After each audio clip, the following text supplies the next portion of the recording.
안녕하세요. ITJ 찐이쌤입니다. 이번 시간에는 컴퓨터 활용 능력 필기 시험 대비 첫 번째 과목인 컴퓨터 일반 요점 정리를 진행하도록 하겠습니다. 맨 처음 보실 것은 운영체제인데요.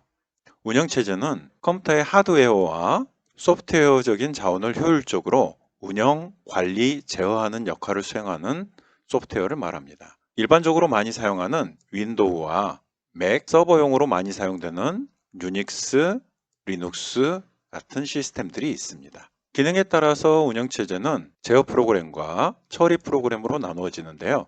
제어 프로그램에는 감시, 작업, 데이터 관리를 하고 있고 처리 프로그램은 언어 번역, 문제 처리, 서비스 프로그램으로 구분할 수 있습니다.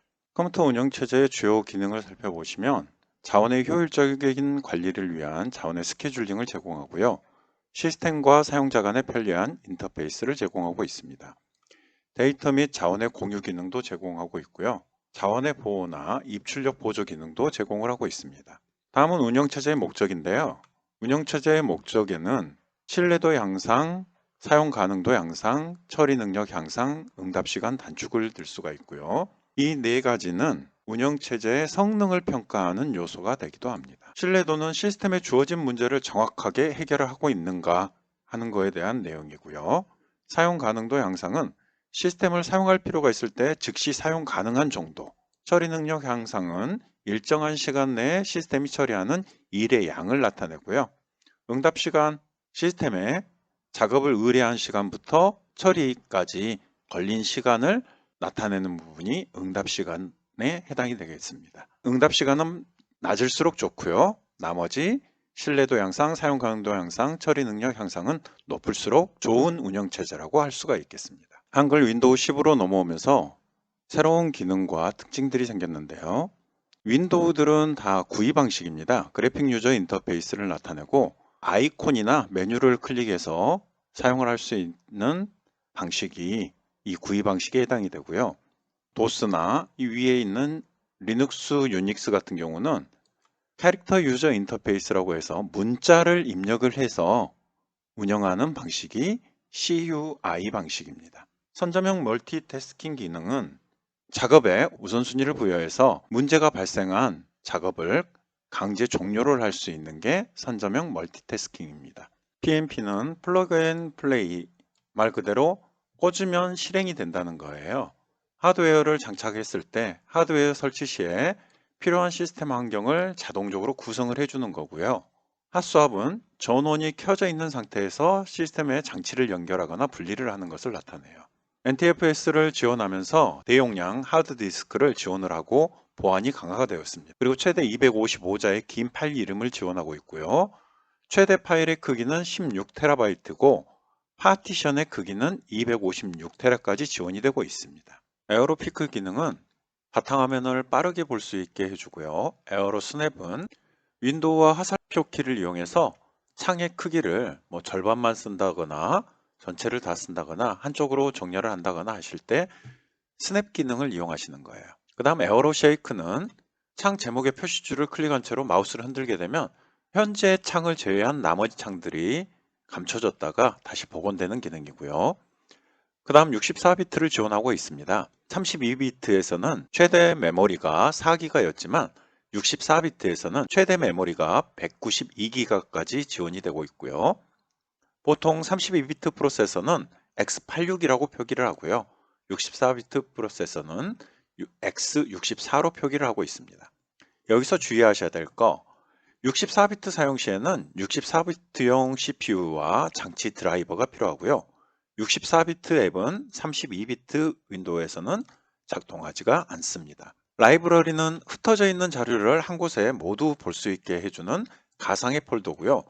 가상의 폴더이기 때문에 라이브러리 폴더를 제거를 했을 때 실제 폴더를 삭제하는 것은 아니게 됩니다. 512 기능은 객체의 연결을 포함하고 있다는 의미고요. 여기서 객체는 그림과 소리, 영상 등을 말합니다. 부팅 순서는 순서만 한번 익혀 놓으시고요. 단축키는 자주 나왔던 문제와 시험에 출제되었던 문제와 그리고 중요하다고 생각되는 부분들은 제가 파란색 굵은 글씨로 표기를 해 놓았어요. 여러분들이 읽으시면서 최소한 파란색 굵은 글씨는 어떠한 기능을 가지고 있다 하는 것 정도는 기억을 해 주시기 바랍니다. 바로가기 아이콘은 단축 아이콘이라고도 표시하는데 아이콘에가 한쪽에 화살표 모양이 표시가 되어 있고요. 확장자는 링크라는 .lnk를 가지고 있고 바로가기를 삭제해도 원본 프로그램에는 전혀 영향이 없습니다. 이유가 원본 파일의 위치 정보만을 가지고 있는 게 바로가기 아이콘이기 때문에 그렇습니다. 작업 표시줄은 우리 작업할 때 하단 부분에 어떤 프로그램이 실행되어 있는지와 시작 단추, 검색창 이런 것들이 표현이 되어 있는 부분이고요. 자동 숨긴 기능이 있고 화면의 최대 50%까지 크기 조절이 가능합니다. 윈도우 연결 프로그램은 엑셀 파일을 열 때 엑셀이 실행된다. 우리가 당연하지만 프로그램을 설치할 때 엑셀 파일은 엑셀에서 열겠습니다 하고 이렇게 연결을 해줘야 돼요. 이건 보통 프로그램 설치 시에 실행이 되고 있고요. 시작 메뉴는 모든 작업이 시작되는 곳이고 왼쪽 하단에 위치하고 있습니다. 시작 프로그램은 윈도우가 시작될 때 자동적으로 실행되는 프로그램들을 말하고요. 보통 백신이라든지 그래픽 드라이버라든지 그런 부분은 컴퓨터가 시작될 때 자동적으로 띄워지는 프로그램들이 시작 프로그램에 해당이 됩니다. 그 다음 레지스트리는 컴퓨터에 설치된 하드웨어와 소프트웨어 실행 정보를 모아서 관리하는 계층적 데이터베이스고요. 레지스트리는 각 사용자의 프로필과 IRQ, IO 주소, DMA 등과 같은 하드웨어 자원과 설치된 프로그램의 속성 정보 같은 소프트웨어 자원을 관리를 해주고 있습니다. 작업 관리자는 Ctrl Shift ESC를 이용해서 실행을 할 수가 있고요. 프로세스와 서비스를 확인할 수 있고 강제 종료가 가능합니다. 파일 탐색기는 탐색창, 미리 보기 창, 세부 정보 창의 표시 여부 설정이 가능하고요. 기능으로는 파일이나 폴더 관리가 가장 큰 기능이겠죠. 계층 구조로 표시가 되어 있습니다. 즐겨찾기는 말 그대로 자주 사용하는 개체를 등록해서 해당 개체로 빠르게 이동하기 위해 사용하는 기능이고요. 내 PC는 컴퓨터에 설치된 모든 구성 요소를 표시하여 각 구성 요소를 관리해주는 역할을 하고 있습니다. 네트워크는 네트워크에 연결된 자원을 확인 및 공유 기능을 제공하고 있고요. 자, 파일에 대해서도 좀 주의를 하셔야 돼요. 자료 저장의 기본 단위이면서 파일명과 확장자로 나눠집니다. 파일명은 최대 255자까지 사용이 가능하고 이런 특수 기호들을 사용하실 수가 없어요. 그런데 그 중에 점도 특수 기호잖아요. 점이나 물결 표시나 이런 일부 특수 기능은 사용이 가능합니다. 공백 하이픈 언더바는 사용이 가능하고요. 이 확장자라는 것은 파일의 성격으로 구분을 할 수가 있어요. 우리 지금 시험 보는 엑셀을 기준으로 들어본다면 엑셀의 확장자는 XLSX예요. XLSX인데 이 파일은 엑셀입니다 하고 엑셀 파일입니다 하고 알려주는 역할을 할 수 있는 게 확장자죠. 폴더는 자료를 저장하는 장소입니다. 파일 탐색기에서 새 폴더의 생성 및 삭제가 가능하고요. 참고로 동일 폴더 안에 같은 이름의 파일은 존재할 수가 없습니다. 그럼 나머지 내용들은 한 번씩들 읽어보시고요. 폴더 및 파일의 복사 및 이동을 한번 확인을 해보시면 같은 드라이브, 그러니까 C 드라이브에서 C 드라이브로 옮긴다 했을 때는 컨트롤 키를 누른 채 드래그를 하시게 되면 복사가 되고요. 그냥 드래그를 하시게 되면 이동이 됩니다. 같은 드라이브일 때입니다. 그런데 다른 드라이브 C에서 D로 옮긴다 아니면 C에서 USB로 옮긴다 하실 때는 그냥 드래그를 하시게 되면 복사가 돼요. 아까 조금 전에는 같은 드라이브에서는 이동이 됐었는데 다른 드라이브에서는 복사가 됩니다. 그러면 이동을 하고 싶다 하실 때는 Shift 키를 누른 채 드래그를 하시게 되면 다른 드라이브로 이동이 됩니다. 자, 여기서 단축키 하나 더 외우고 가시게요. Ctrl A를 누르시게 되면 모든 객체를 선택을 하게 되어 있고 연속적인 파일을 선택하실 때는 Shift 키를 누르신 상태로 클릭을 하시면 됩니다. 비연속적 파일을 선택을 하실 때는 Ctrl 키를 누르신 상태로 영역들을, 파일들을 선택을 하시게 되면 각각의 파일들을 선택을 하실 수가 있습니다. 다음으로 휴지통은 삭제된 자료를 임시 보관을 하고 있고요. 필요한 경우 다시 복원을 할 수도 있습니다. 각각 드라이브마다 따로 설정이 가능하고요. 복원될 때는 원래의 위치, 그러니까 내가 삭제한 위치로 복원이 되게 되어 있습니다. 휴지통의 위치는 C 드라이브에 recycle.bin이라는 폴더 안에 들어가 있고요. 휴지통에 보관되지 않은 경우는 자주 출제가 되죠. 도스 모드일 때 네트워크 드라이브에서 삭제를 했을 때 USB 메모리에서 삭제된 항목들은 복구가 되지 않고요. 휴지통 속성에서 파일을 휴지통에 버리지 않고 삭제할 때 바로 제거를 선택한 경우, 휴지통 속성이 최대 크기가 0일 때 휴지통이 없는 거예요. 휴지통은 있지만 크기가 0이에요. 이럴 때도 휴지통에 보관되지 않기 때문에 복원을 하실 수가 없습니다.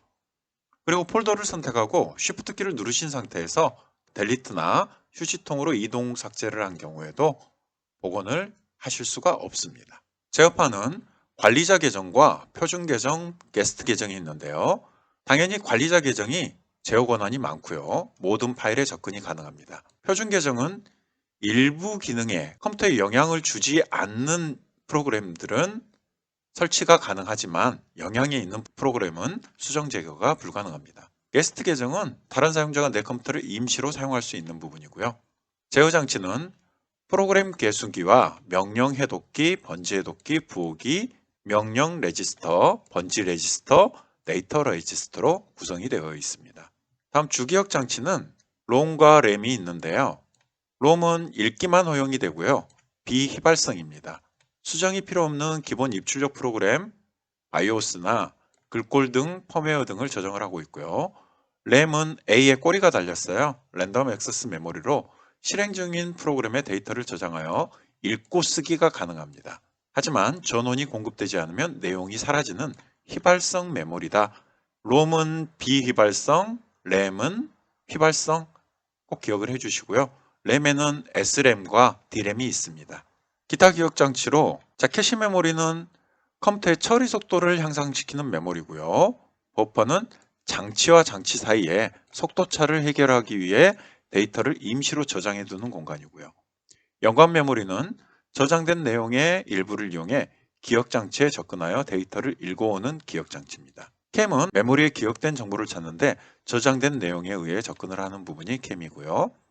그 다음 가상 메모리는 보조 기억 장치의 일부, 여기서 보조 기억 장치는 하드디스크를 말해요. 하드디스크를 주 기억 장치처럼 사용하는 메모리가 가상 메모리입니다. 이건 기억 공간의 확대를 위한 목적이지 속도 향상은 되지 않습니다. 속도 향상을 위해서 가상 메모리를 사용한다? 틀린 말이 되는 거예요. 플래시 메모리는 비휘발성 메모리고 EEPROM의 일종입니다. 마지막으로 USB는 최대 127개의 주변 기기를 연결할 수 있고요. 핫 플러그인, 꽂으면 인식이 되죠. 그리고 꽂으면 실행이 됩니다. USB는 버전별로 속도의 차이가 있는데요. 각각의 속도들 USB 3.0이 5기가고 USB 3.1이 10기가의 속도로 빨라지고 있고요. USB 허브를 이용해서 하나의 포트에 주변 장치를 공유할 수 있고 USB 주변 기기는 별도의 전원 장치가 필요 없는 기기가 많습니다. 그런데 시험에 USB 지원 주변 기기 중에 별도의 전원 장치가 꼭 필요하다 그렇게 나오면 당연히 틀린 말이 되겠죠. 저작권 사용에 따른 소프트웨어의 구분을 확인해 보겠습니다. 먼저 상용 소프트웨어는 정식으로 대가를 지불하고 사용하고요. 공개 소프트웨어는 무료로 사용할 수 있게 허용을 해 놓은 소프트웨어를 말합니다. 쉐어웨어는 기능이나 기간을 제한을 두고 무료로 배포를 하고 있고요. 데모 버전은 기능을 홍보하기 위해서 기간이나 기능을 제한해 놓은 소프트웨어를 말하고요. 트라이얼 버전은 일정 기간 동안 사용하는 체험판을 말합니다. 알파 버전은 회사에서 테스트를 목적으로 내부에서만 공개를 해서 사용하는 버전의 프로그램이 알파 버전이고요. 베타 버전은 테스트를 목적으로 일반인에게 공개를 해놓은 프로그램입니다. 애드웨어는 말 그대로 광고를 보면서 프로그램을 무료로 이용할 수 있는 프로그램이고요. On Demand는 인터넷 접속 후 사용할 수 있는 프로그램입니다. 주문형 프로그램이라고도 할 수가 있죠. 다음 프리웨어는 공개용 버전하고 거의 비슷한데요. 무료로 사용할 수 있는 프로그램을 말합니다. 패치 프로그램이 있는데요. 패치 프로그램은 배포된 프로그램의 오류 수정이나 성능 향상을 위해서 프로그램 일부를 변경을 하는 것을 말하고요. 윈도우 업데이트가 대표적인 패치 프로그램이라고 할 수가 있겠죠. 번들 프로그램은 어떤 특정한 하드웨어나 소프트웨어를 구매했을 때 끼워주는 소프트웨어를 말합니다. 유틸리티는 편의를 위해 제공되는 프로그램을 말하고요. 필수 소프트웨어는 아니죠. 예를 들어 그림판이나 메모장 같은 프로그램을 말합니다. 오픈소스 프로그램은 프로그램 소스가 공개되어 있어서 수정 및 변경, 프로그램의 수정 및 변경이 가능한 프로그램을 말해요. 다음으로 저작권법을 확인해 보시면 저작자의 권리 보호가 목적이고요. 저작권법은 프로그램을 작성하기 위해 사용하는 프로그램 언어, 규약, 해법에는 적용되지가 않습니다. 다음은 윈도우 보조 프로그램인데요. 윈도우 보조 프로그램의 메모장을 먼저 보시면 간단한 텍스트 파일을 작성할 수 있고요. OLE 개체, 그림이나 차트 같은 것들은 삽입할 수가 없습니다. 그리고 글자 색도 변경이 안 되죠. 글자 크기는 변경 가능해요. 그런데 글자 색은 변경할 수 없습니다. 다음으로 그림판을 보시면 간단한 그림을 작성하거나 수정을 하실 수가 있고요. 기본 저장 형식은 PNG 파일입니다. 그리고 OLE 개체 삽입이 가능하고요. 프린트 3D는 3D 프린터에 연결해서 3D 입체 모형을 출력하는 앱을 말하고요. 단계 레코더는 컴퓨터에서 작업을 수행할 때 각 작업의 단계를 녹화해주는 앱입니다. 빠른 지원은 원격 지원을 받을 수 있거나 할 수 있는 앱이고요. 캡처 도구는 화면의 특정 부분 또는 전체를 캡처해서 파일로 저장을 해주는 앱입니다. 자, 원격 데스크톱 연결은 앞에 있던 빠른 지원하고 비슷하긴 한데요. 빠른 지원은 다른 사람이 내 컴퓨터에 접속해서 보는 거고, 원격 데스크톱 연결은 내 컴퓨터를 다른 컴퓨터에서 사용을 할 수 있는 기능이 원격 데스크탑 연결입니다. 윈도우 팩스 및 스캔 기능도 있는데요. 컴퓨터에 전화선이나 스캐너를 연결해서 팩스를 주고받을 수 있게 해주는 앱이고요. 윈도우 미디어 플레이어, 멀티미디어 파일을 재생을 할 수 있는데 재생만 가능합니다. 다음은 윈도우 설정인데요. 윈도우 설정은 각각의 단축키와 그 다음에 각 메뉴에서 어떤 설정을 할 수 있는지를 기억을 해주시면 될 것 같아요. 그럼 첫 번째 메뉴인 윈도우 설정 중에 시스템 메뉴로 들어가서 보면 디스플레이 항목이 있는데 디스플레이 항목에서는 디스플레이 해상도와 디스플레이의 방향을 설정하실 수가 있고요. 소리에서는 입출력 장치 설정을 하실 수가 있습니다. 알림 및 작업 메뉴에서는 알림의 표시 여부를 지정하실 수가 있고요. 저장소, 앱이나 임시 파일들을 제거하여 공간 확보가 가능합니다. 원격 데스크탑도 이 시스템 메뉴에서 설정을 하실 수가 있고요. 각종 정보에 대해서 나와 있습니다. 다음은 설정 메뉴 중에 개인 설정을 보시게 되면 배경이 있는데 배경에서는 고대비 설정이 가능하고요. 잠금 화면에서는 잠금 화면에 표시할 앱이나 배경을 지정하실 수가 있습니다. 화면 보기도 설정이 가능하고요. 테마에서는 윈도우 테마를 설정을 하실 수가 있고요. 글꼴에서는 기존 글꼴 제거 및 새로운 글꼴을 추가하실 수가 있습니다. 여기서 글꼴의 위치는 C 드라이브에 윈도우즈 폴더 밑에 폰트라는 폴더 안에 들어있습니다. 작업 표시줄 설정과 시작 프로그램 설정이 가능합니다. 다음은 앱 설정인데요. 앱 및 기능과 기본 앱 설정과 비디오 재생, 시작 프로그램을 설정을 하실 수가 있는데 그 중에 기본 앱에서는 작업에 사용할 기본 앱을 지정을 하실 수가 있고요. 여기서 기본 앱이라는 것은 우리가 인터넷을 열 때 구글 크롬으로 연다 아니면 엣지로 연다 이렇게 기본적으로 열리는 프로그램을 설정을 하실 수가 있고요. 비디오 영상을 볼 때는 어떤 프로그램을 쓰겠다 하는 식으로 지정을 해주시면 됩니다. 접근성 메뉴에서는 불편함이 있을 때 컴퓨터를 편리하고 쉽게 사용할 수 있도록 키보드, 소리, 마우스 등의 설정을 변경을 할 수가 있고요. 여기에서도 고대비 설정, 내레이터, 돋보기. 자, 돋보기는 원하는 영역을 확대를 할 수가 있는데 최대 1600%까지 확대가 가능하고요. 마우스 포인트 크기나 색깔도 변경이 가능합니다. 텍스트 커서, 그 다음 키보드, 화상 키보드를 사용하실 수 있고요. 고정키나 토글키, 필터키의 사용 여부를 지정하실 수가 있습니다. 그리고 여기서 화상 키보드는 마우스로 문자를 입력할 수 있도록 키보드를 화면에 띄워주는 거예요. 이런 식으로 화면에 있는 글자를 마우스로 클릭을 해서 입력을 할 수 있는 화상 키보드를 제공하고 있고요. 다음은 고정키가 있고요. 토글키는 한번 눌렀을 때 신호음이 나도록 지정을 하실 수가 있습니다. 다음 마우스 메뉴, 오디오, 음성 명령, 디스플레이, 색상 필터, 아이 컨트롤을 설정을 하실 수 있는데 아이 컨트롤 같은 경우는 시선 추적 기술을 이용해 마우스 화상 키보드를 제어할 수 있고 TTS 음성 변환이 가능한 프로그램입니다. 게임 메뉴에서는 게임바와 브로드캐스팅, 캡처, 게임 모드를 설정할 수가 있고요. 캡처에서는 스샷 및 게임 클립을 통해 게임 캡처를 하는 방법을 제어하실 수 있습니다. 다음은 윈도우 업데이트 및 보안 설정인데요. 윈도우 업데이트에서는 윈도우의 자동 업데이트를 확인하거나 직접 업데이트할 때 사용을 하실 수가 있고, 이곳에서는 드라이버나 윈도우 정의, 기타 스토리지 점검, OS 빌드 정보, 장치 윈도우 사양 등을 확인하실 수가 있습니다. 윈도우 보안에서는 방화벽이나 백신 등을 설정할 수 있고요. 전송 최적화 메뉴와 복구, 백업, 정품 인증을 하실 수가 있고요.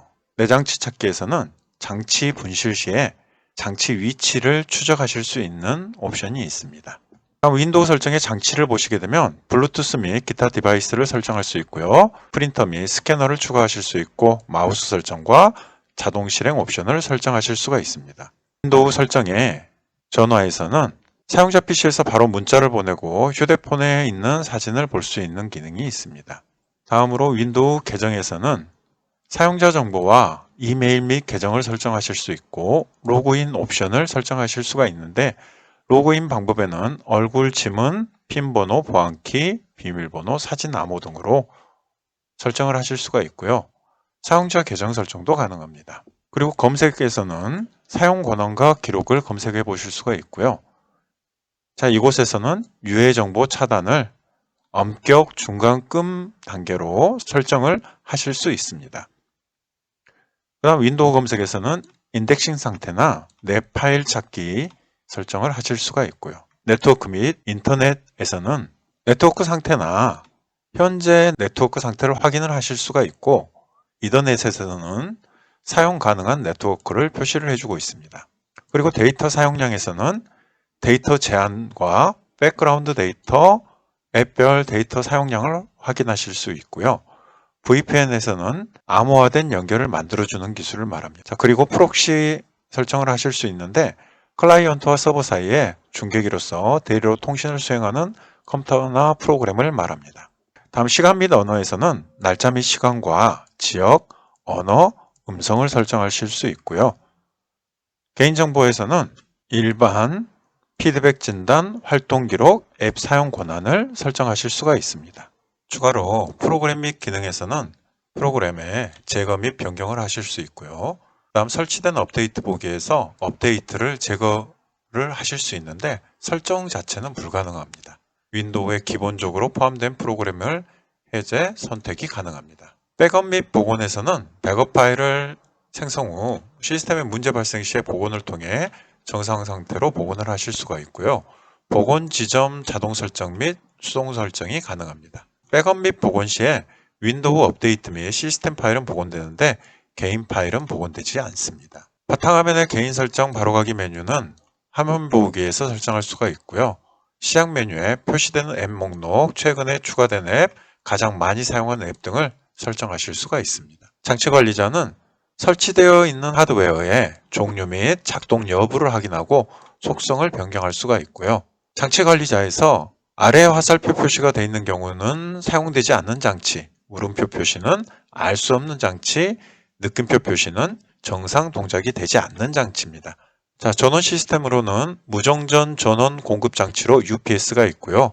자동 전압 조절기는 AVR, 정전압 정주파 장치는 CVCF, 서지 보호기는 서지 프로텍터.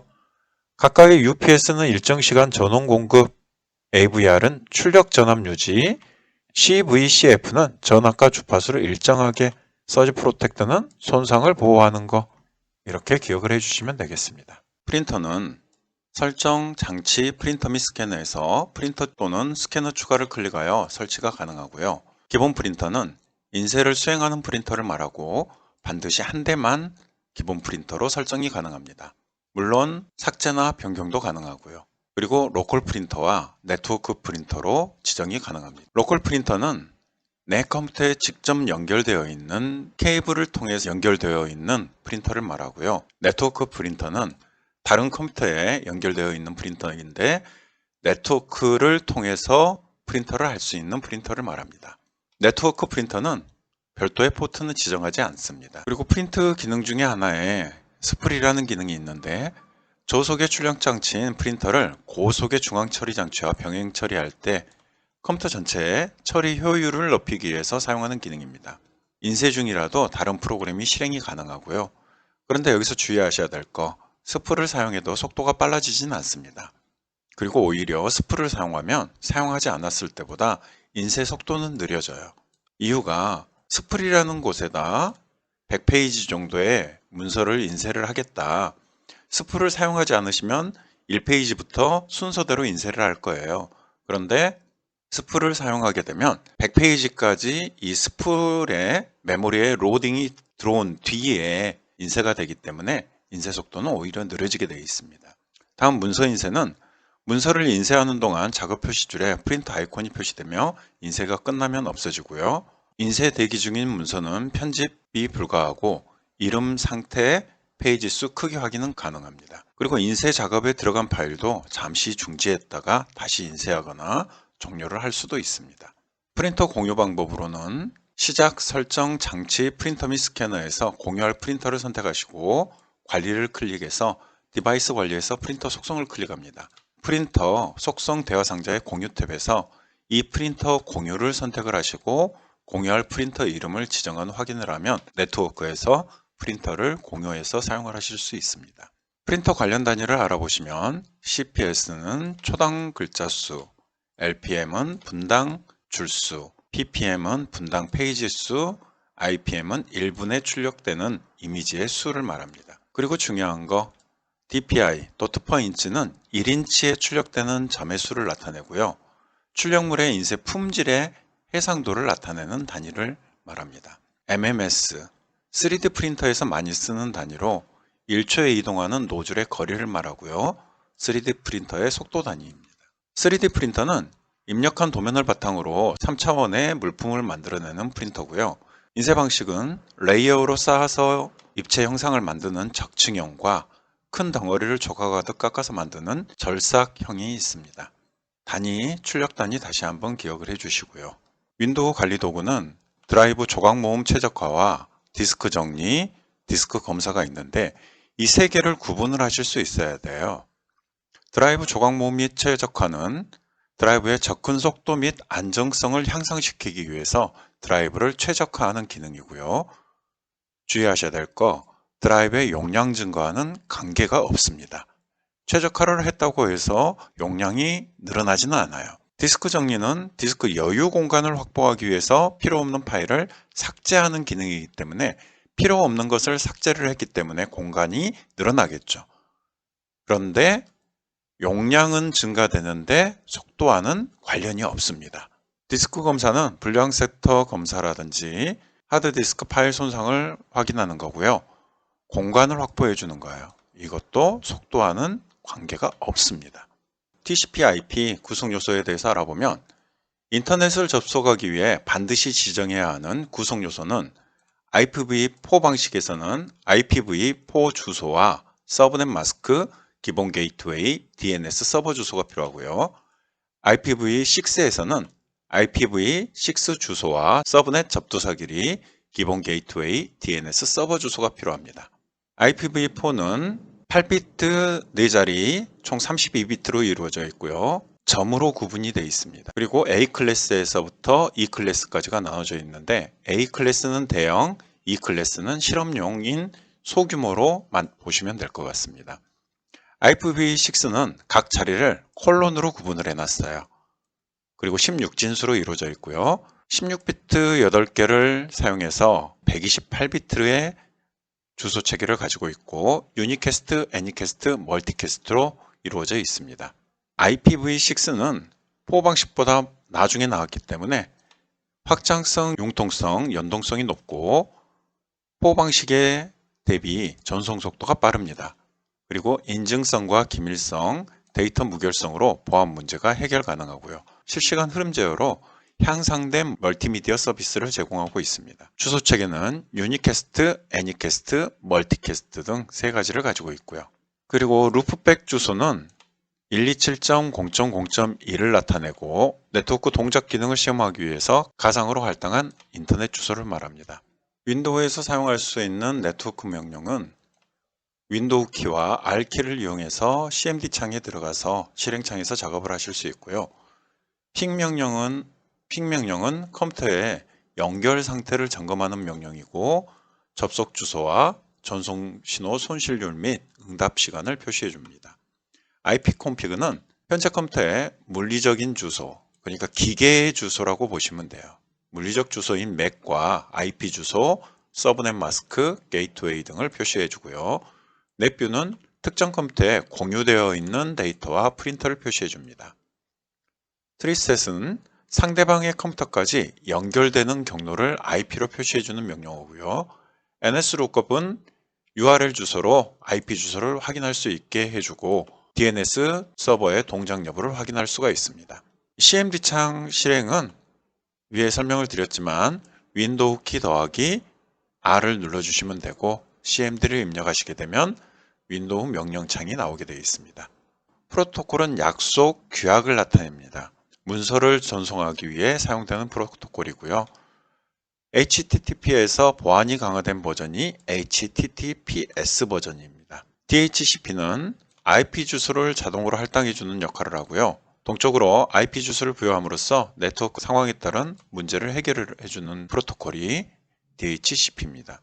TCP는 메시지를 송신자의 주소와 정보로 묶어 패킷 단위로 분리를 해주고요. OSI 7 레이어 중 전송 계층에 해당이 됩니다. 그리고 TCP는 흐름 제어와 에러 유무를 검사를 하고 있습니다. IP는 패킷의 주소를 해석하고 경로를 결정해서 다음 호스트로 전송을 해주는 역할을 하고요. OSI 7 레이어 중 네트워크 계층에 해당이 됩니다.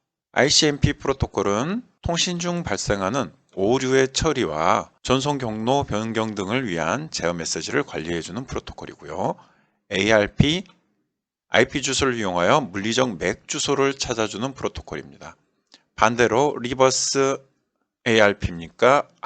RARP가 반대로 물리적 주소에서 IP 주소를 찾아주는 것이 RARP가 되고요.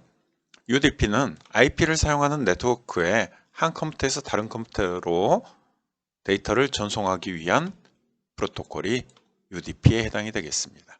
디지털 컴퓨터와 아날로그 컴퓨터의 비교는 먼저 입력 형태에 대해서 알아보시면 디지털 컴퓨터는 숫자와 문자로 입력이 되고요. 그러니까 셀 수 있는 단위가 되고 아날로그 컴퓨터는 전류나 전압, 온도를 입력 형태로 적기 때문에 연속적인 셀 수가 없는 값을 입력 형태로 받게 되어 있습니다.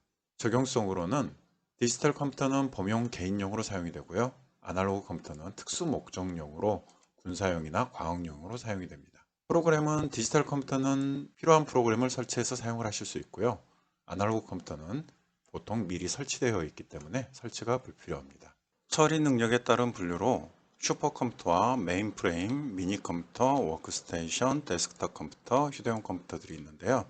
각각의 내용은 여러분들이 한번 읽어보시고 그 중에 워크스테이션은 RISC 프로세서를 사용하고 네트워크에서 서버 역할을 해준다 하는 것은 꼭 기억을 해주시기 바랍니다. 디지털 컴퓨터의 특징을 보시게 되면 산술 및 논리 연산을 처리하는 회로에 기반을 둔 범용 컴퓨터로 사용이 되고요. 데이터의 각 자리마다 0 또는 1비트로 표현한 이산적인 데이터를 처리하고 있습니다.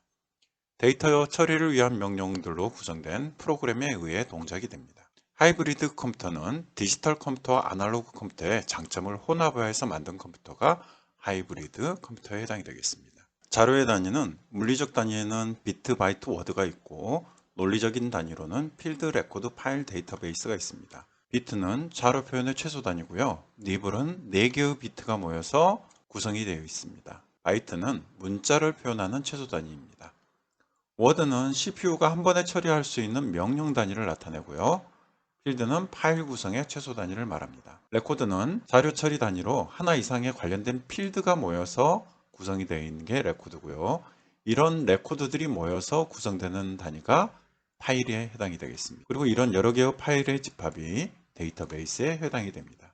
기억 용량의 단위는 바이트, 킬로바이트, 메가바이트, 기가바이트, 테라바이트, 페타바이트, 엑사바이트고 오른쪽으로 갈수록 용량이 커진다고 보시면 돼요. 처리 속도의 단위는 밀리, 마이크로, 나노, 피코, 펜토, 아토 순으로 이루어져 있고요. 10의 마이너스 3승씩 올라가는 것을 확인을 하실 수가 있습니다. 문자에는 1바이트 문자와 2바이트 문자가 있는데요. 1바이트 문자는 숫자나 영어, 공백, 특수 문자가 있고요. 2바이트 문자로는 한글이나 한자 등이 있겠습니다. 데이터 전송 방식으로는 단방향 통신과 반이중 통신, 전이중 통신이 있는데 단방향 통신은 한쪽 방향으로만 데이터를 전송해 주는 거예요. TV나 라디오처럼 방송국에서 라디오로 전송만 할 수 있고 라디오에서 전송은 안 되잖아요. 그래서 한쪽 방향으로만 전송이 가능한 게 단방향 통신이고요. 반이중 통신은 데이터를 송수신은 가능해요. 그런데 동시에는 안 되는 거, 일반적으로 무전기를 말합니다. 전이중 통신은 동시에 데이터 송수신이 가능합니다. 숫자의 표현 방식으로는 고정소수점 방식과 부동소수점 방식이 있는데 고정소수점 방식은 정수 표현과 단순하고 속도가 빠릅니다. 그리고 부동소수점은 실수를 표현할 수 있고 속도가 느리지만 매우 크거나 작은 수가 표현이 가능합니다. 진법에는 이진법과 8진법, 10진법, 16진법이 있는데요. 이진법은 이진수 또는 이진법이라고 해서 0과 1로 이루어진 수를 말합니다. 8진수는 0에서 7까지의 숫자로 이루어져 있고 컴퓨터 분야에서 숫자를 표현하기 위해 쓰이게 되었습니다. 10진수는 우리가 일상적으로 사용되는 0부터 9까지의 수를 말하고요. 16진수는 헥사 표현이라고 해서 8진수와 마찬가지로 컴퓨터 분야에서 많이 사용하고 있고요. 16진수는 0부터 9와 알파벳 A에서 F까지로 이루어져 있습니다. 다음 진법 변화는 이진수에서 10진수, 10진수에서 이진수, 8진수에서 10진수, 10진수에서 다시 8진수로 이렇게 각각 표현하는 방식은 여러분들이 한번 읽어봐 주시고요. 문자 표현 방식에는 BCD 코드 방식, 이진화 10진 방식이라고 하고 BCD 코드 방식은 6비트로 이루어져 있습니다. 총 64가지 표현이 가능하고요. 아스키 코드 방식은 3개의 존 비트와 4개의 디지트 비트로 이루어져 있어서 총 7비트로 구성이 되어 있고요. 128개의 문자 표현이 가능합니다. EBCDIC 코드는 확장 이진화 10진 코드로 존 비트 4개, 디지트 비트 4개에서 총 8비트를 가지고 있고요. 최대 256자의 표현이 가능합니다. 유니코드는 세계 각 나라의 언어를 표현할 수 있는 국제 표준 코드를 말합니다. 에러 검출 코드로 페리티 체크 비트는 에러 검출을 목적으로 원래의 데이터에 1비트를 추가해서 에러 검출을 목적으로 사용하는 비트가 페리티 체크 비트고요. 해밍 코드가 있는데 해밍 코드는 에러 검출 및 교정이 가능한 코드입니다. 그리고 순환 중복 검사 CRC는 정해진 방식을 적용해서 오류를 검출하는 방식, 에러 검사가 우수하고요. 블록합 검사는 페리티 검사의 단점을 보완한 방식이 있습니다. 중앙 처리 장치는 제어 장치, 연산 장치, 레지스터로 구성이 되어 있고 제어 장치는 우리가 흔히 말하는 CPU를 말해요. 컴퓨터의 모든 동작을 지시하고 제어하는 장치이고 프로그램 카운터와 명령 레지스터, 명령 해독기, 부호기, 메모리 주소 레지스터, 메모리 버퍼 레지스터가 이에 해당이 됩니다. 연산 장치는 ALU를 말하고요. 가상기와 보수기, 누상기, 데이터 레지스터, 상태 레지스터, 인덱스 레지스터로 구성이 되어 있습니다. 레지스터는 CPU 내에서 임시 기억 장치이고 속도가 제일 빠릅니다. 클럭 주파수와 캐시 메모리 워드 크기가 성능에 영향을 미치고요. 성능 단위는 클럭과 밉스, 헤르츠, 플롭스가 있습니다. 메모리 관련으로 롬은 전원이 꺼져도 지워지지 않는 비휘발성 메모리로 기억된 내용을 읽을 수만 있고요. 롬에는 마스크롬과 P롬, EP롬, EEP롬이 있는데 마스크롬은 제조 과정에서 저장을 해 놓은 거고요. P롬은 한 번만 기록할 수 있고 EP롬은 자율선을 이용해 새로운 내용을 기억할 수 있는 램이고 EEP롬은 여러 번 수정할 수 있는 롬을 말합니다. 램은 롬과 램의 차이는 리드 온이냐 랜덤 액세스냐의 차이예요. 램은 전원이 꺼지면 기억된 내용이 모두 사라지는 휘발성 메모리고 읽고 쓰기가 자유롭기 때문에 주로 사용 중인 프로그램이나 데이터를 저장을 하고 있습니다. DRAM과 SRAM을 비교를 해보면 DRAM은 재충전이 필요하고요. 정적 램인 SRAM은 필요하지가 않습니다. DRAM은 주기억 장치로 사용이 되고요. SRAM은 캐시 메모리로 사용이 되고 있습니다. 캐시 메모리는 CPU와 주기억 장치 사이에서 컴퓨터의 처리 속도를 향상시키는 역할을 하고요. 가상 메모리는 보조 기억 장치, 그러니까 하드디스크의 일부를 주기억 장치처럼 사용하는 메모리 기법을 나타냅니다. 버퍼 메모리는 두 장치 간의 속도 차이를 해결하기 위한 임시 저장 공간이 버퍼 메모리에 해당이 되고요. 연관 메모리는 저장된 내용 일부를 이용하여 기억 장치에 접근하여 데이터를 읽어오는 장치입니다. 플래시 메모리는 EEPROM의 일종으로 각종 저장 장치에 사용이 되고요. 펌웨어는 잘 기억을 해 놓으셔야 되는데 하드웨어 교체 없이 소프트웨어 업그레이드만으로 시스템 성능 향상을 목적으로 사용되고 하드웨어와 소프트웨어 중간적인 성격을 갖고 있습니다. 주로 롬에 반영구적으로 저장이 되어 하드웨어를 제어, 관리하는 역할을 수행을 하고 있습니다. 메모리 용량 부족 시에는 불필요한 프로그램을 제외하고 가상 메모리 크기를 조절하고 제일 좋은 건 램을 추가 설치해 주시는 거죠. 자, 기억장치 접근 속도로는 레지스터가 가장 빠르고요. 그 다음 캐시로 사용되는 SRAM, 주기억 장치인 DRAM, 그 다음 롬과 보조 기억 장치인 SSD, 하드디스크, DVD 순으로 느려집니다. CMOS에서 설정 가능한 항목으로는 시스템 날짜와 시간, 전원 관리, 하드디스크 타입, 플러그 앤 플레이, 부팅 순서, 시스템 암호, 칩셋과 안티바이러스 기능을 설정할 수 있고요. 앞에 나온 바이오스는 기본 입출력 장치나 메모리 등 하드웨어 작동에 필요한 명령을 모아놓은 프로그램이고요. 일종의 펌웨어입니다. 바이오스는 롬에 저장되어 있어 롬 바이오스라고도 이야기합니다. 보조 기억 장치에 대해서 알아보도록 하겠습니다. 먼저 하드디스크는 저장 용량이 크고 데이터의 접근 속도가 빠르지만 충격이 약해서 본체 내부에 고정시켜서 사용을 하고 있고요. 인터페이스 방식은 IDE 방식, eIDE 방식, SATA 방식, SCSI 방식이 있는데 IDE는 2개의 장치 연결, eIDE는 4개의 장치까지 연결을 할 수가 있고 SATA 방식은 메인보드에 연결된 포트가 있으면 몇 개든 가능합니다.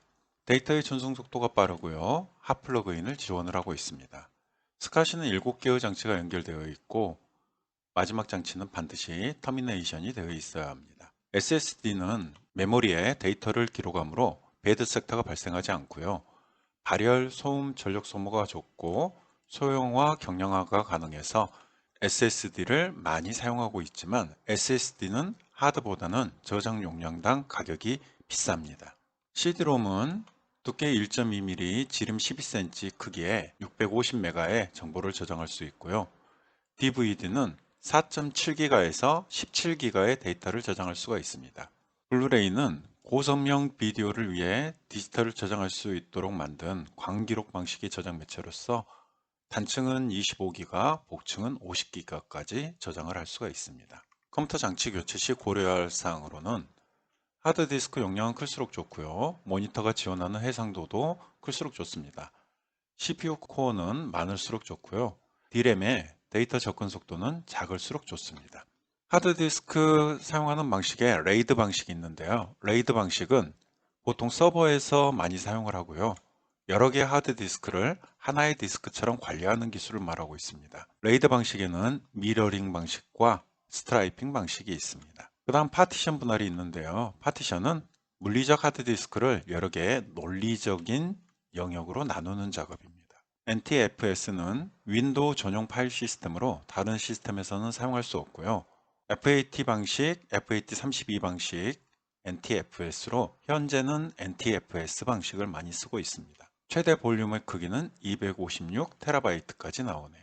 표시장치의 픽셀은 모니터의 화면을 구성하는 가장 작은 단위예요. 1024-768 그렇게 이야기하면 가로로 1024개의 점과 세로로 768개의 점이 찍혀 있다. 그 점으로 화면을 표현한다 하고 기억을 하시면 될 것 같고 해상도는 이 픽셀 수에 따라 결정이 됩니다. 얼마나 선명하게 표현할 수 있느냐를 나타내고요. 모니터의 크기는 대각선 길이를 센티미터 단위로 표시를 하고 있습니다. 정간격 도트피치는 간격이 작을수록, 간격이 가까울수록이죠. 해상도가 높겠죠. 재생률은 1초당 재충전 횟수로 재생률이 높을수록 모니터의 깜빡임이 줄어들게 되어 있습니다. 플리커 프리는 모니터 깜빡임 현상을 제거를 해주는 거예요. 다중 디스플레이, 복수 모니터를 개별 그래픽 어댑터 또는 복수 출력하는 단일 어댑터에 연결할 수가 있고요. 각 모니터마다 해상도와 방향을 다르게 설정하실 수 있습니다. 원하는 모니터를 주 모니터로 설정을 하실 수 있습니다. 인터럽트는 프로그램 실행 도중 예기치 않은 상황이 발생했을 때 우선 처리를 한 후 실행 중인 작업으로 복귀해서 계속 처리하는 걸 말하고, 외부 인터럽트는 외부적인 요인으로 인터럽트가 걸린 거예요. 입출력 장치나 타이밍 장치, 전원이 꺼지면 컴퓨터가 꺼지니까 인터럽트 우선순위가 가장 높죠. 내부 인터럽트는 잘못된 명령이나 데이터를 사용할 때 발생하고요. 트랩이라고도 부릅니다. 그리고 사용자 의도 인터럽트는 가장 낮은 우선순위를 갖고 있습니다. 채널은 CPU 대신 입출력을 관리하는 것으로 CPU와 입출력 장치 사이의 속도 차이로 인한 문제점을 해결하기 위해서 사용되고요. 고속 입출력 장치를 제어하는 셀렉터, 저속 입출력 장치를 제어하는 멀티플렉서, 두 가지 기능이 혼합된 블록 멀티플렉서 채널이 있습니다. DMA는 메모리에 직접 접근을 말하고 CPU 참여 없이 입출력 장치가 데이터를 주고받습니다. 시스템 속도가 향상이 되고요. 데드락은 문제 발생 후 문제가 해결되지 않고 멈춰있는 현상을 말하고, 데드락의 네 가지 조건은 점유되기, 비선점, 환영되기, 상호 배제가 있습니다. 마이크로 프로세서에는 두 가지 방식이 있는데요. RISC 방식과 CISC 방식이 있는데 두 가지를 구분을 하실 수가 있어야 되고, RISC 방식이 레지스터가 많고 처리 속도는 빠르고 가격은 저가입니다. 용도는 서버나 워크스테이션, 자료를 제공하는 부분에 쓰고 있고요. CISC는 레지스터가 적고 처리 속도는 느리고 가격은 고가인데 개인용 컴퓨터로 쓰고 있습니다. 각종 장치 중에 입력 장치는 OMR이나 OCR, MICR, 디지타이저, 키보드, 마우스, 트랙볼들은 입력 장치에 해당이 되고요. 출력 장치로는 프린터나 플로터, 표시 장치로는 모니터가 있고 LCD 액정도 출력 장치에 해당이 됩니다. 메인보드에는 AGP 슬롯과 칩셋, 롬 바이오스 등이 있습니다. 다음은 포트인데요. 포트는 연결 통로라고 생각을 하시면 돼요. 직렬 포트는 1비트씩 전송을 하고 마우스나 모뎀이 연결이 되고요. 병렬 포트는 8비트씩 전송이 되는데 프린터나 칩이라는 예전 플로피 디스켓보다 조금 더 발전된 디스켓처럼 생긴 것이 있어요. 거기에 연결될 때 병렬 포트로 사용이 됩니다. PS2 방식은 마우스와 키보드를 연결할 때 사용을 하고요. USB는 최대 127개까지 연결이 가능하고 연결 단자 색상에 따라서 속도가 좀 틀립니다. USB 2.0 이하는 검정색 또는 흰색이고 USB 3.0은 파란색, USB 3.1은 하늘색 또는 빨간색으로 이루어져 있습니다. IEEE 1394는 매킨토시용이고요. 주변 장치를 최대 63개까지 연결이 가능합니다. IRDR은 적외선을 사용하여 주변 장치와 통신하는 것을 말하고요. HDMI는 고선명 멀티미디어 인터페이스를 말하는데 보통 TV나 모니터에 많이 사용이 되고 있습니다. 디스플레이 포트도 디지털 포트를 말하는데요.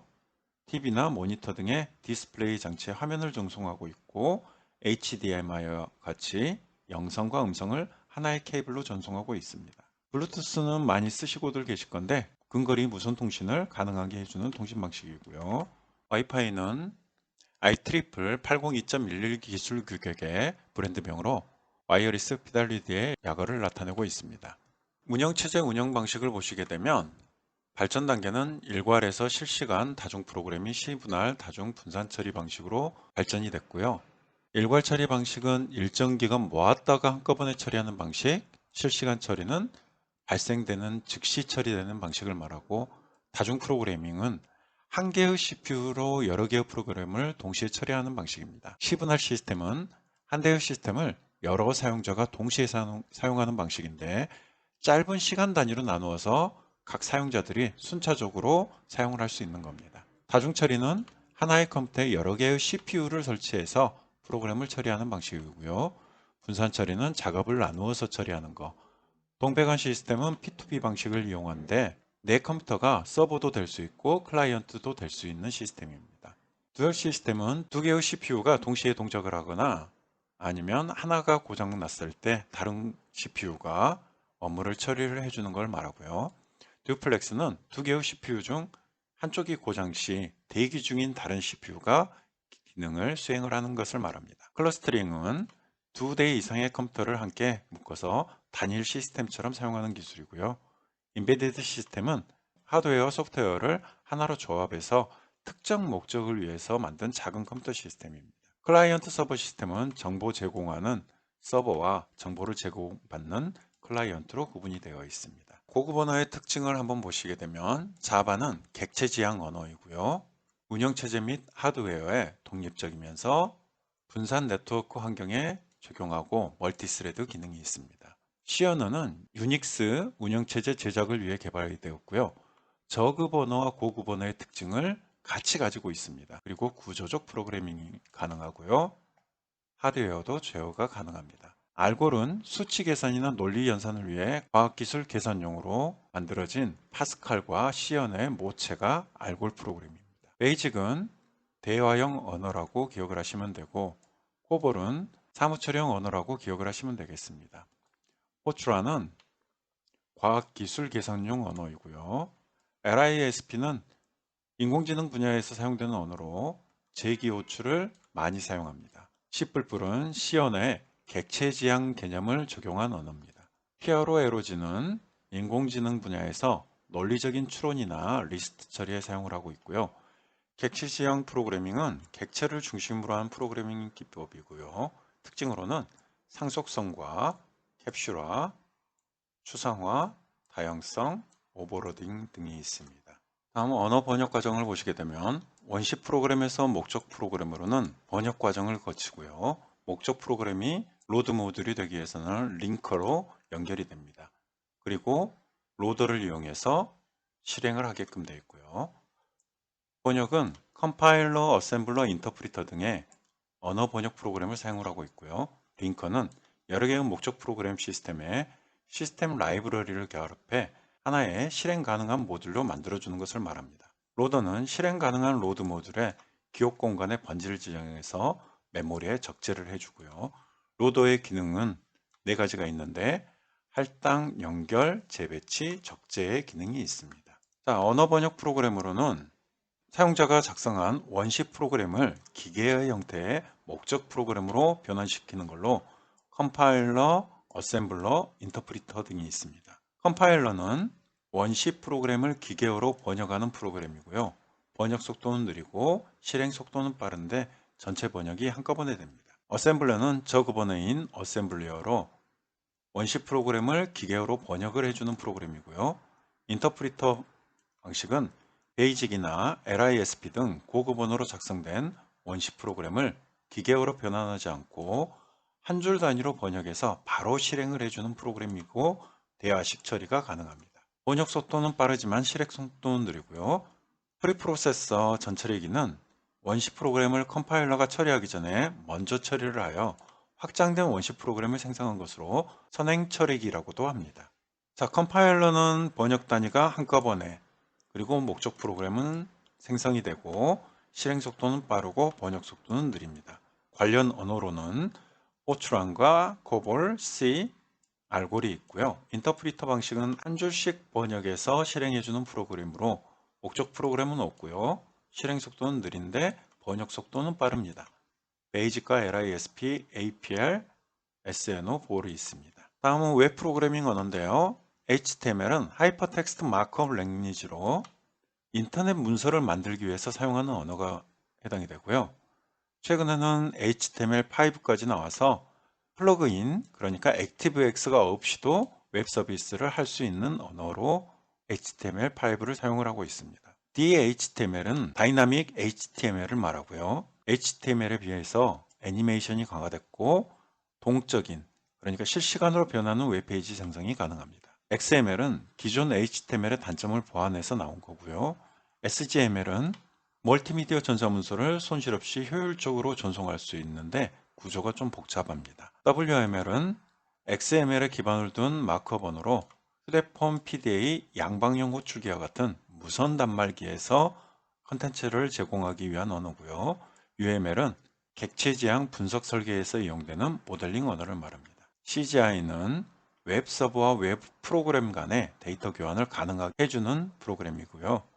자바는 객체 지향 언어를 말하고 네트워크에서 분산 작업이 가능하도록 설계가 되어 있습니다. 자바스크립트는 자바 애플릿의 단점을 극복하고자 개발이 되었고요. 클래스가 존재하지 않고 변수 선언도 필요가 없습니다. 애플릿은 HTML 문서 내에 포함될 수 있는 자바 프로그램을 가리키는 말입니다. XML은 확장성 생성 언어라는 뜻으로 기존 HTML의 단점을 보완해서 나온 언어고요. VRML은 가상 공간 표현을 해주는 거고, ASP는 서버 측에서 동적으로 수행되는 페이지를 만들기 위한 언어입니다. JSP는 자바로 만들어진 서버 스크립트고요. PHP는 서버 측에서 동적으로 수행되는 언어입니다. 네트워크 방식에 대해서 알아보도록 하겠습니다. 중앙 집중 방식인데요. 중앙 집중 방식은 중앙 컴퓨터와 데이터의 입출력을 담당하는 단말기로 구성되어 있고 포인트 투 포인트 방식이라 유지 보수가 쉽습니다. 그런데 단점으로는 메인 컴퓨터, 중앙에 있는 컴퓨터가 고장이 나면 전체 모든 다른 단말기도 오류가 발생이 됩니다. 포인트 투 포인트 방식은 중앙 컴퓨터와 단말기를 1대1 독립적으로 연결하여 언제든지 데이터의 전송이 가능한 방식을 말하고요. 전송할 데이터 양과 회선 사용 시간들이 많을 때 효율적입니다. 보통은 은행 같은 곳에서 중앙 집중 방식을 사용을 많이 합니다. 다음 클라이언트와 서버 방식은 정보를 제공하는 서버와 정보를 요구하는 클라이언트로 구성이 되어 있고요. 서버와 클라이언트가 모두 처리 능력을 가지고 있어서 분산 처리 환경에 적합합니다. 참고로 상단에 있는 중앙 집중 방식의 단말기는 정보를 처리하는 능력은 없어요. 그냥 중앙 컴퓨터에 있는 내용을 보여주는 역할만 진행을 하게 되어 있습니다. 다음 동배관 처리 방식, P2P 방식 많이 들어보셨죠? 모든 컴퓨터를 동등하게 연결하는 방식이고 내 컴퓨터가 서버가 될 수도 있고 내 컴퓨터가 클라이언트도 될 수 있는 방식이 동배관 처리 방식입니다. 다음은 통신망 용어에 대해서 알아보게 되면 랜은 근거리 통신망을 말하고 전송거리가 짧아서 고속 전송이 가능하고요. 에러 발생률이 낮습니다. WLAN은 무선 근거리 통신망을 말하는데요. 와이어리스 랜이라고도 읽습니다. 와이파이하고 혼용은 많이 되는데요. 와이파이는 WLAN이 맞지만 모든 WLAN이 와이파이는 아니에요. 무선 접속 장치가 설치된 곳을 중심으로 일정 거리 안에서 초고속 인터넷을 사용할 수 있는 근거리 통신망이고요. 전송 방식에는 CDMA, TDMA 적외선 방식이 있습니다. 무선 랜을 구성하기 위한 주요 구성 요소로는 무선 랜 카드와 AP 장치, 안테나 등이 있겠습니다. 만은 기간 통신 사업자로부터 통신 회선을 빌려 기존의 정보에 새로운 가치를 더해서 다수의 이용자에게 판매하는 통신망을 말하고요. 물론 유료로 이용이 됩니다. ISDN은 종합정보통신망을 말하고요. 이 ISDN은 앞에 B가 붙었죠. 광대형 네트워크를 말하면서 다양한 서비스를 디지털 통신망을 이용해 제공하는 고속통신망입니다. WLL은 무선 가입자 회선을 말하고요. IMT2000은 한 대의 휴대용 전화기로 전 세계 어디서나 통화할 수 있게 하는 규격입니다. 다음 ASDL은 비대칭 디지털 가입자 회선을 말하고요. VDSL은 초고속 디지털 가입자 회선을 말합니다. VoIP는 IP 주소를 사용하는 네트워크 기술을 통해 음성을 디지털 패킷으로 변환해서 전송하는 기술입니다. 간단히 말하면 인터넷 전화죠. IPTV는 기본 텔레비전 기능에 인터넷 검색이 가능한 것을 말하고요. 망의 구성 형태도 자주 나오는 형태 중에 하나입니다. 시험에 자주 나오죠. 먼저 성형은 중앙 집중형 방식으로 가운데 있는 서버와 상단에서 보셨던 중앙 집중 방식이라고 보시면 돼요. 성형은 중앙 집중형입니다. 링형은 루프형을 말하고 인접한 것끼리 양방향으로 데이터 전송이 가능한 통신망 형태고 중간에 하나가 고장이 났다. 그러면 다른 컴퓨터들도 통신이 되지 않는 부분입니다. 버스형은 한 개의 통신회선에 여러 개의 단발 장치가 연결되어 있는 형태고요. 자, 버스형 이 부분에 있습니다. 계층형은 분산형을 말하는데요. 회선 확장이 많을 경우 트래픽이 과중되고 분산 처리 시스템에 사용이 되고 있습니다. 다음 망형, 응답 시간이 빠르고 노드의 연결성이 높고요. 통신 회선이 장애가 발생하더라도 다른 경로를 통해서 데이터를 전송할 수 있습니다. 메쉬형은 이런 식으로 연결이 되어 있어서 한 회선이 고장나더라도 다른 선을 통해서 통신을 할 수 있는 형태를 말합니다. 네트워크 관련 용어 및 장비, 그리고 통신 장비에 대해서 알아보도록 하겠습니다. 모뎀은 변복조 장치를 말하고요. 변복조 장치는 아날로그 신호를 보호하여 디지털 신호로 변환을 하거나 디지털 신호를 변조 복호하여 아날로그로 변환하는 신호 변환 장치를 이야기합니다. 변조 속도와 전송 속도의 단위도 꼭 기억을 해주시고요. 다음 네트워크 인터페이스 카드는 네트워크를 연결하는 장치예요. 이더넷 랜 카드 혹은 네트워크 어댑터라고 이야기를 합니다. 허브는 네트워크를 구성할 때 한꺼번에 여러 대의 컴퓨터를 연결할 수 있게 통합 관리하는 장비고요. 스위치 허브는 데이터의 흐름을 제어해서 각각의 노드가 허브의 최대 대역폭을 사용할 수 있게 규정된 속도를 보장해주는 장치고요. 리피터는 신호를 증폭하거나 중계하는 역할을 하는 네트워크 장비입니다. 브릿지는 물리적으로 다른 네트워크를 연결할 때 사용을 하고 있습니다. 라우터는 패킷의 최적의 경로를 설정을 해주고요. 데이터 흐름을 제어하고 네트워크와 네트워크 사이를 연결해주는 역할을 하고 있고요. 백본은 랜 사이를 연결해주는 네트워크 장치고 고속 장치입니다. 게이트웨이는 데이터를 받아들이는 출입구 역할을 해주는 게 게이트웨이입니다. 인트라넷은 사무실 내에서 사용하는 기업 내 정보 시스템에 적용한 것으로 사무실 내에서만 사용이 가능하고 다른 곳에서는 연결이 안 되는 부분이에요. 인터넷 환경으로 통합하여 사용하는 것을 의미하고 엑스트라넷은 이 인트라넷이 합쳐져 있는 것입니다. 기업과 기업 간의 인트라넷을 서로 연결한 것이고요. 그룹웨어는 여러 사람이 공통 업무를 수행하는 데 있어 사용되는 프로그램입니다. 도메인 네임은 숫자로 된 IP 주소를 문자 형태로 표현한 것이고요. DNS는 문자로 된 도메인 네임을 숫자로 된 IP로 바꿔주는 역할을 하고 있습니다. URL은 넷상에 있는 각종 자원이 있는 위치를 나타내는 주소 체계를 말하고요. 형식을 보시면 형식은 잘 기억을 해 놓으셔야 돼요. 프로토콜과 콜론 슬래시 호스트 서버 주소 다음 포트 번호 파일 경로가 나와 있습니다.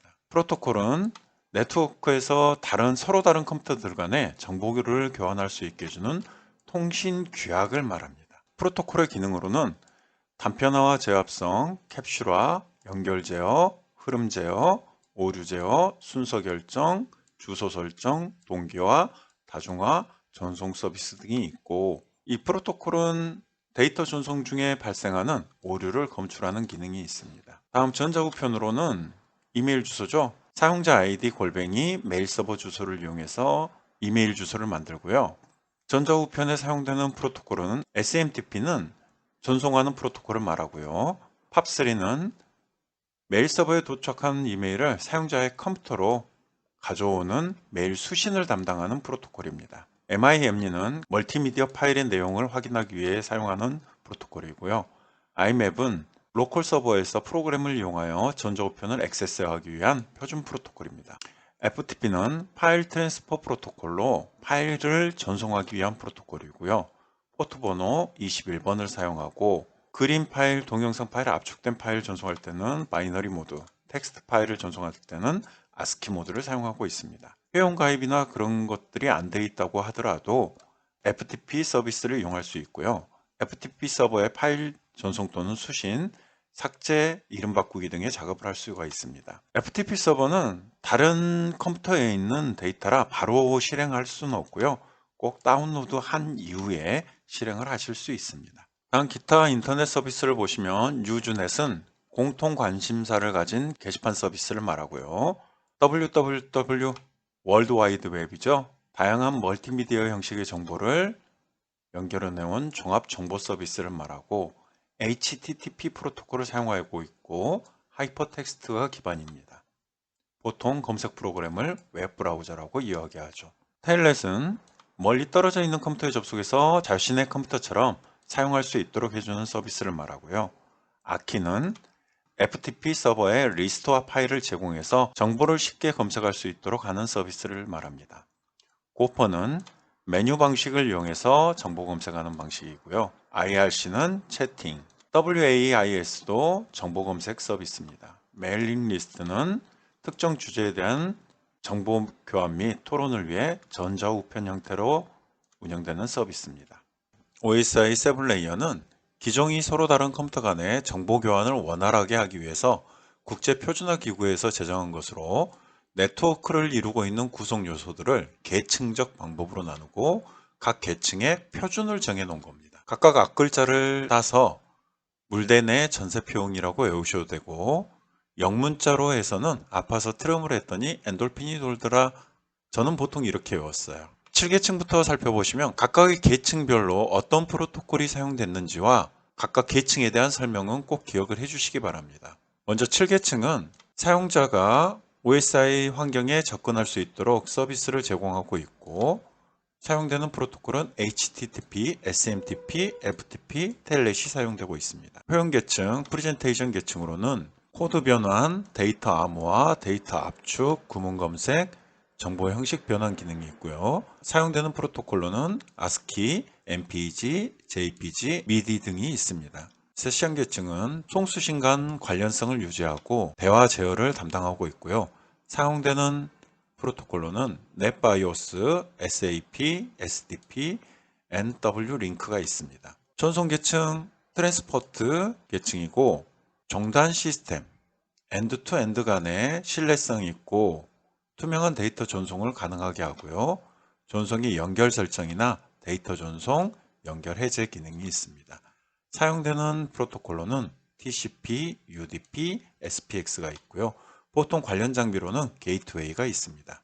네트워크 계층은 네트워크 연결 관리를 해주는데 데이터의 교환 및 중계, 경로 설정, 트래픽 제어, 패킷 정보 전송을 담당하고 있습니다. 관련 프로토콜로는 IP와 IPX가 있고 관련 장비로는 라우터가 있다 하는 것도 꼭 기억을 해주시고요. 다음 데이터 링크 계층에서는 송신 측과 수신 측 속도 차이를 해결하기 위한 흐름 제어 기능이 있고요. 프레임의 시작과 끝을 구분하기 위한 프레임의 동기화 기능, 오류의 검출과 회복을 위한 오류 제어 기능, 프레임의 순서적 전송을 위한 순서 제어 기능이 있습니다. 링크의 확립, 유지, 단절의 수단을 제공하고 있고요. 관련된 프로토콜 확인해 보시고 관련 장비로는 랜카드나 브릿지, 스위치 등이 있습니다. 물리 계층은 기계적, 전기적, 기능적, 절차적 특성을 정의하고 있고요. 관련 장비로 리피터와 허브가 있습니다. ICT 신기술 관련 용어에 대해서 알아보도록 하겠습니다. 클라우드 컴퓨팅은 하드웨어나 소프트웨어 등의 컴퓨터 자원을 자신이 필요한 만큼 빌려 쓰고 이에 대한 사용요금을 지급하는 방식의 컴퓨팅 서비스로 가상화 기술로 통합되고 있습니다. 그리드 컴퓨팅은 사용하지 않는 시간대에 인터넷에 연결된 수많은 컴퓨터를 하나의 고성능 컴퓨터처럼 활용할 수 있는 기술이고요. 유비쿼터스 컴퓨팅은 언제 어디서나 어떤 기기를 통해서도 컴퓨팅이 가능한 환경을 말하고 RFID는 사물의 전자 태그를 부착해서 통신하는 걸 말하고요. USN은 유비쿼터스 센서 네트워크를 말해서 센서에 연결된 데이터를 실시간으로 수집하고 관리하는 네트워크 시스템을 말합니다. 유비쿼터스란 언제 어디서나 있는을 의미하는 라틴어입니다. IoT 사물 인터넷은 모든 사물을 네트워크로 연결하여 언제 어디서나 서로 소통할 수 있게 하는 새로운 정보통신 환경을 말하고요. 위치기관 서비스나 통신기술과 GPS, 컴퓨터에 저장된 데이터베이스를 이용하여 주변 위치와 부가 서비스를 제공하는 기술을 말합니다. 쿠키는 사용자가 웹사이트를 이동할 때 매번 로그인하지 않고 한번 들어간 곳에 아이디와 패스워드를 기억시켜 놓게 되면 다음에는 아이디와 패스워드를 치지 않고 들어갈 수 있도록 해주는 기능이고요. 텔레매틱스는 통신과 정보과학의 합성어이고 자동차의 정보통신 기술과 정보 처리 기술을 융합한 무선 인터넷 서비스입니다. OCR은 사람 손으로 쓴 문자를 읽는 장치고 트랙볼은 손으로 볼을 굴리면 커서가 움직이는 장치이고, 웨어러블 컴퓨터는 몸에 착용할 수 있게 소형화, 경량화되어 있는 컴퓨터를 말합니다. 테더링은 스마트폰을 모뎀처럼 사용하는 방법으로 무선 인터넷을 사용할 수 있게 하는 기능이고요. 증강현실은 현실 세계에 가상 사물이나 정보를 부과시켜서 실제 공간의 가상현실을 증강시켜주는 기술입니다. 멀티미디어 관련 용어에 대해서 알아보도록 하겠습니다. 멀티미디어는 멀티 다중과 미디어 매체의 합성어로 텍스트, 그래픽, 사운드 등의 매체를 디지털로 통합하여 전달하는 것을 말하고요. 특징으로는 디지털화, 쌍방향성, 비선형성, 정보의 통합성 등이 있습니다. 그 중에 하이퍼텍스트는 HTTP에서 하이퍼텍스트 마크업 랭귀지라고 했죠. 문서와 문서가 서로 연결되어 있는 것으로 문서 내에 특정 문자를 선택하면 그와 연결된 문서로 이동하는 문서 형식을 말하고요. 하이퍼미디어는 하이퍼텍스트와 멀티미디어를 합한 개념으로서 문자뿐만이 아니라 그래픽, 사운드, 동영상의 정보를 연결해 놓은 미디어 형식을 말합니다. 스트리밍 기술은 데이터를 다운로드하면서 동시에 재생을 해주는 기술을 말하고요. 주로 인터넷 방송이나 원격 교육 등에 사용되고 있습니다. 가상현실은 고도의 컴퓨터 그래픽 기술과 3차원 기법을 통하여 현실의 세계처럼 구현을 해주는 기술을 말합니다. 그래픽 파일의 형식도 주의 깊게 보셔야 되는데요.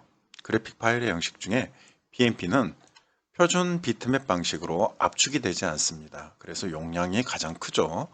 WMF는 윈도우에서 기본적으로 사용되는 벡터 파일의 파일 형식이고요. TIF는 데이터 교환용으로 사용되고 있습니다. GIF는 비손실 압축을 지원하고요. 움직이는 256색의 투명 배경을 지원을 하고 있습니다. JPEG는 정지영상 국제 표준 압축 방식으로 GIF, PNG보다 품질은 나빠요. 그런데 웹상 보관 존속에 많이 사용되고 있고 손실 및 비손실을 모두 지원하고 있습니다. 압축률이 우수하고 압축률도 조정이 가능하고요. 24비트 컬러를 사용하고 있습니다. PNG는 비손실 방식을 지원하고 있고요. 투명 배경을 지원합니다. 투명 배경을 지원할 수 있는 거 GIF와 PNG가 해당이 됩니다. GIF를 대체하기 위해서 나온 파일 형식입니다. PCX는 PC 페인트 브러쉬에서 사용하는 형식이고요. DXF는 오토캐드에서 사용되는 자료 교환 형식입니다. 그래픽 기법도 시험에 한 문제씩 자주 출제가 나오니까 어떤 기법이 어떤 내용을 가지고 있는지도 꼭 기억을 해주시기 바랍니다. 디더링은 제한된 색상을 조합하여 복잡한 색이나 새로운 색을 만드는 작업이고요. 렌더링은 명암과 색상을 입혀 사실감을 더해주는 작업입니다. 모델링은 렌더링 전에 수행되는 작업으로 이미지를 3차원 그래픽으로 어떻게 표현할 것인지를 정하는 방식이 모델링이고요. 모핑은 두 개의 이미지나 3차원 모델 간에 부드럽게 연결해서 서서히 변하는 모습을 보여주는 기법입니다. 필터링은 이미 작성된 그림을 필터 기능을 이용하여 여러 가지 새로운 형태의 새로운 이미지로 바꿔주는 작업이고요. 리터칭은 기존의 이미지를 다른 형태로 새롭게 변형, 수정하는 작업입니다. 안티엘리에싱은 엘리에싱이 계단 현상이에요. 그래서 안티니까 계단 현상을 제거를 해주는 것을 말하고, 인터레이싱은 이미지의 대략적인 모습을 먼저 보여준 다음에 점점 자세한 모습으로 바뀌어주는 기법인데, 예전 인터넷 사용할 때 인터넷 처리 속도 때문에 나온 방식입니다. 메저 틴트는 무수히 많은 점과 선으로 이미지를 만드는 것이고요. 솔러리제이션은 필름을 일시적으로 빛에 노출시켜 반전된 것처럼 표현을 해주는 것입니다. 다음은 오디오 데이터 관련 용어인데요. 웨이브는 음질은 뛰어나지만 용량이 크고 확장자가 WAV입니다. 미디는 전자 악기 간에 연결되는 통신 규약을 말하고요. 시퀀싱 작업을 통해 작성되고 16개 이상의 악기를 동시에 연주할 수 있습니다. MP3는 고음질 오디오 압축의 표준 형식이고요. 플렉은 무손실 압축 포맷으로 압축 효율은 낮지만 음원 손실이 거의 없습니다. AIFF는 비압축 무손실 압축 포맷으로 맥OS에서 표준으로 사용되는 오디오 파일 형식이고요. 샘플링은 아날로그 신호를 디지털 신호로 변환하는 과정 중 한 단계입니다. 오디오 데이터 파일 크기의 결정 요소는 표본 추출률과 샘플 크기, 시간, 재생 방식에 있습니다. 그리고 오디오 시퀀싱은 다수의 오디오 파일을 연결해서 하나의 오디오 파일로 만드는 과정을 말합니다. 그래픽 데이터의 표현 방식을 보시면 비트맵은 보통 레스터 이미지라고 하는데요. 이 픽셀, 점을 이용해서 표현을 하고 있고 표현이 빠릅니다. 그런데 계단 현상이 발생이 돼서 이미지의 가장자리가 점으로 표현하다 보니까 이렇게 꺾이는 형태, 계단 현상이 발생이 된다는 거예요. 그리고 고해상도 세밀한 이미지이기 때문에 많은 메모리가 필요하고요. 파일 형식으로는 BMP, DIF, GIF, JPG, PCX, PNG 등이 있습니다. 벡터 방식은 아웃라인 방식, 외곽선으로 선의 형태로 표현을 해주는 거예요. 직선과 곡선을 이용했기 때문에 계단 현상이 없고요. 메모리를 적게 차지하고 파일 형식으로는 DXF, AI, WMF 파일 등이 있습니다. 비디오 데이터 관련 용어를 보시면 AVI는 윈도우의 표준 동영상 파일 형식이고요. DVI는 디지털 TV를 위한 압축 기술을 인텔사에서 멀티미디어 분야의 동영상 압축 기술로 발전시킨 형태가 DVI이고요. 퀵타임 MOV는 애플사에서 개발한 동영상 압축 기술입니다. MPEG는 동영상 압축 기술에 대한 국제 표준 규격을 말하고 있고요. 동영상뿐만이 아니라 오디오도 압축할 수 있습니다. 손실 압축 기법을 사용을 하고 있고요. ASF나 WMV는 인터넷을 통해 오디오, 비디오 및 생방송 수신을 지원하는 통합 멀티미디어 서비스 형식이고요. DIVX는 동영상 압축 고화질 파일 형식의 비표준 동영상 파일 형식입니다. RAM은 리얼 미디어라는 비디오 스트림 방식을 말하고요.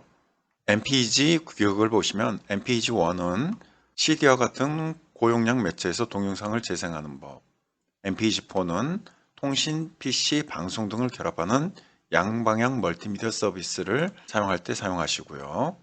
MPEG-7은 멀티미디어 정보 검색이 가능해요. MPEG-21은 위에 147이라든지 이런 MPEG 기술을 통해 디지털 컨텐츠의 제작, 유통, 보안 등 전 과정을 관리할 수 있는 기술입니다. 스트리밍은 다시 한번 다운로드하면서 재생할 수 있는 기술이고요. 코덱은 음성, 영상을 디지털 신호로 변환하는 코더와 그 반대인 디코더를 말하는데 아날로그를 부호하고 디지털을 복호하고 다시 아날로그로 돌려주는 형태를 말합니다. 압축 프로그램은 여러 개의 파일을 압축하면 하나의 파일로 생성돼서 파일 관리가 용이하고요. 압축을 하면 당연히 디스크의 공간도 효율적으로 사용할 수가 있겠죠. 대부분 압축 프로그램에는 분할 압축이나 암호 설정 기능이 있습니다. 참고로 동일한 파일에 대해서 여러 번 압축을 수행해도 처음 압축했을 때 이후에는 압축 효과를 기대할 수는 없습니다. 바이러스는 컴퓨터의 정상적인 작동을 방지하기 위해 운영체제나 저장된 데이터에 손상을 입히는 프로그램이고요. 바이러스를 예방하기 위해서는 최신 백신 프로그램을 사용하여 정기적으로 바이러스 검사를 수행해야 합니다. 바이러스는 디스크의 부트 영역이나 프로그램 영역에 숨어 있다가 바이러스는 자신을 복제할 수 있고 다른 프로그램도 감염시킬 수 있습니다. 바이러스 감염의 경로와 예방법을 보시면 통신을 통해 다운로드한 파일이나 복사해온 파일은 반드시 바이러스 검사를 수행하셔야 되고요. 그리고 공유 폴더의 속성은 읽기 전용으로 지정을 해 놓으시는 게 좋고 발신자가 불분명한 전자우편은 열어보지 않고 바로 삭제하시는 게 좋습니다. 그리고 중요한 자료는 정기적으로 백업을 하시는 게 좋고요. 백신 프로그램은 바이러스에 감염된 컴퓨터를 치료하기 위한 프로그램으로 V3나 알약, 바이로봇, 노턴 안티바이러스, 터보 백신 등이 있습니다. 바이러스의 유형으로는 연결형 바이러스와 기생형 바이러스, 겹쳐쓰기 바이러스, 산란형 바이러스 등이 있고요. 바이러스가 감염되면 대표적인 증상들이 화면에 이상한 메시지가 표시되거나 디스크를 인식하지 못하거나 디스크 볼륨명이 변경될 수도 있습니다. 시스템 파일이 보통 손상이 돼서 부팅이 정상적으로 수행되지 않고요. 바이러스에 감염이 되면 파일의 크기가 커지고 프로그램의 실행 속도는 느려집니다. 다음으로 정보 보안의 위험 유형을 보시면 4가지 가로막기, 가로채기, 수정, 위조가 있는데 가로막기는 말 그대로 데이터의 정상적인 전달을 가로막아서 흐름을 방해하는 행위고요. 가로채기는 수신지까지 가는 도중에 몰래 보거나 도청하여 정보를 유출하는 행위. 수정은 내용을 바꾸는 행위를 말하고 위조는 마치 다른 송신자로부터 데이터가 송신된 것처럼 꾸미는 행위를 말합니다. 다음 정보 보안의 충족 요건을 보시게 되면 정보 보안에는 기밀성과 무결성, 가용성, 인증, 부인 방지가 필요하고요. 보안 위협의 구체적인 형태에 대해서 알아보도록 하겠습니다. 먼저 웜은 네트워크를 통해 연속적으로 자신을 복제하여 시스템의 부하를 높여서 시스템을 다운시키는 바이러스의 일종이고요. 해킹은 사용 권한이 없는 사람이 시스템에 침입하여 정보를 수정하거나 빼내는 행위를 말합니다. 트로이 목마는 정상적인 프로그램으로 가정을 해서 프로그램 내에 숨어 있다가 해당 프로그램이 동작할 때 활성화되어서 부작용을 일으키는 것으로 자기 복제 능력은 없습니다. 백도어는 유지보수를 위해서 프로그래머들이 편의를 위해 만들어 놓은 보안이 제거된 비밀 통로를 말하고요. 시스템에 무단 접근을 하기 위한 일종의 비선구로 사용이 되고 있습니다. 스니핑은 눈속임을 말하고요. 패킷을 엿보면서 계정과 패스워드 등의 정보를 가로채는 행위를 말하는데 이때 사용하는 프로그램을 스니퍼라고 합니다. 스푸핑은 스니핑에서 파생이 되었고요. 프로그램이 정상적으로 실행되는 것처럼 속임수를 사용하는 기법을 말합니다. 피싱은 낚는다는 거죠. 거짓 메일을 발송하여 특정 금융기관에 가짜 웹사이트로 유인한 후 관련 금융기관의 정보를 빼내는 기법을 말하고요. 키로거는 키보드로 입력한 내용을 캐치 프로그램을 이용해서 아이디나 암호화 같은 개인정보를 빼내어 악용하는 기법입니다. 폭스는 실제 악성 코드로 행동하지는 않으면서 겉으로는 악성 코드인 것처럼 가장하는 소프트웨어를 말하고요. 크래킹과 크래커는 어떤 목적을 가지고 타인의 시스템에 불법으로 침입하여 정보를 파괴하거나 정보의 내용을 자신의 이익에 맞게 변경하는 행위를 크래킹이라고 하고요. 이런 일을 하는 사람을 크래커라고 부릅니다. 해커하고는 약간의 차이가 있죠. 분산 서비스 거부 공격, DDoS는 여러 대의 장비를 이용하여 대량의 데이터를 한 곳의 서버에 집중적으로 전송함으로써 특정 서버가 정상적으로 동작할 수 있는 것을 방해하는 역할을 하는 게 DDoS입니다. 방화벽은 불필요한 외부 접근 차단, 네트워크 통로에 단일화하여 관리할 수 있고요. 외부에서 들어오는 패킷의 내용을 체크를 하고 역추적 기능으로 흔적을 찾을 수 있습니다. 그런데 첨부 파일로 이미 받았거나 내부의 위협은 대처가 불가능합니다. 방화벽을 운영하면 네트워크 부하가 증가되고 네트워크 트래픽이 게이트웨이로 집중되게 되어 있습니다. 프록시 서버는 PC 사용자와 인터넷 사이에서 중개자 역할을 하는 서버를 말하고요. 방화벽 기능과 캐시 기능이 있습니다.